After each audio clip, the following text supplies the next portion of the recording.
안녕하세요. 굿잠TV의 닥터초리입니다. 저희 병원을 찾아주시는 코골이 환자분들 중에서는 대부분 다 수면 무호흡 환자들이거든요. 단순 코골이 환자가 거의 없어요. 아무래도 심한 사람들이 오다 보니까 그럴 수 있는데 그분들 중에서 상당수가 요거를 하고자 합니다. 많은 분들이. 테이핑 있죠, 테이핑. 테이핑에 대한 게 방송에도 많이 나오고 그래서 사실은 테이핑에 대한 얘기나 몇 가지 이제 잘못 알려진 것들에 대해서 얘기를 좀 해보려고 합니다. 테이핑을 하는 게 좋을까요? 그런 고민을 좀 해봐야 돼요. 왜 입이 벌어질까? 코를 안 고는데 입을 벌리고 자는 사람도 있어요.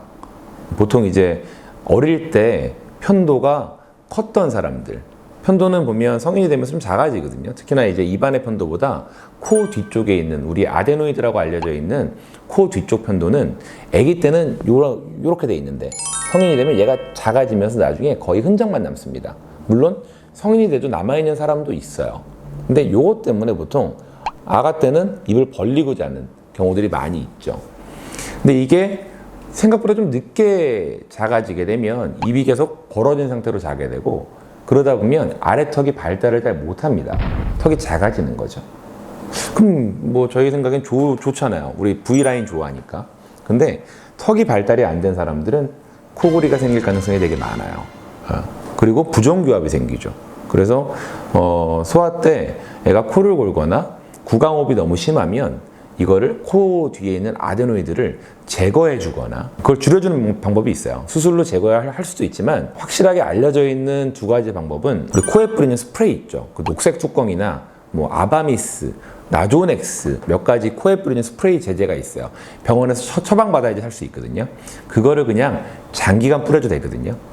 이게 코에 뿌리는 스프레이는 쓰면 안 된다 이런 뭐 안 좋다 속설이 있죠. 그거는 뭐냐면 약국에서 처방전 없이 살 수 있는 뭐 오트리빈 같은 뭐 코 안에 코 막힐 거 뚫어주는 제품들 있잖아요. 그런 것들은 오래 쓰면 안 돼요. 그거는 교과서에도 딱 명시가 되어 있습니다. 이틀 정도만 써라. 그러니까 응급으로 쓰는 거죠. 막혀서 못 잘 때 잠깐 쓰고 병원에서 처방전 받아서 사는 코에 뿌리는 스프레이는 뿌리 분무해 보면 아무 느낌이 안 나요. 근데 아침에 뿌리면 점심에 좋아져요. 코에 뿌리는 국소 스테로이드 제제를 쓰는 건데 그럼 스테로이드 아니야. 이거 오래 쓰면 안 되지 않아요? 라고 얘기 되게 많이 하는데 그 스테로이드가 전신 흡수율이 0.1%밖에 안 됩니다. 얘는 0.1밖에 안 되기 때문에 장기간 뿌려도 전혀 상관이 없어요. 그래서 여튼지 간에 코 뒤에 편도가 큰 친구들은 코에 뿌리는 스프레이로 얘를 줄일 수 있다가 첫 번째고 또 하나는 먹는 걸로도 줄일 수 있어요. 그게 우리 싱귤레어 제제로 알려진 거 있잖아요. 은박지 쌓아서 이제 톡 까서 먹는 거. 걔를 통해서도 얘를 작게 만들 수 있거든요. 물론 너무 큰 애들은 수술로 제거하는 게 제일 빨라요. 우리가 지금 하고 싶은 얘기는 그거죠. 테이핑을 해도 괜찮냐? 일단 코를 많이 고는 사람은 하지 않는 게 더 좋아요. 입이 벌어져야 되는 이유가 있거든요. 일단 혀 같은 걸로 뒤쪽이 막히게 되면 코로 숨을 들이마시지 못해요. 코가 막힌 것처럼 느끼거든요. 그럼 당연히 자연스럽게 입이 벌어지죠.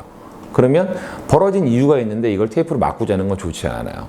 근데 난 코골이가 별로 없는데 입만 벌어져. 그런 사람들한테는 좋아요. 그러면 다음날 아침에 입이 말라서 불편하다든지 그런 것들을 줄일 수가 있거든요.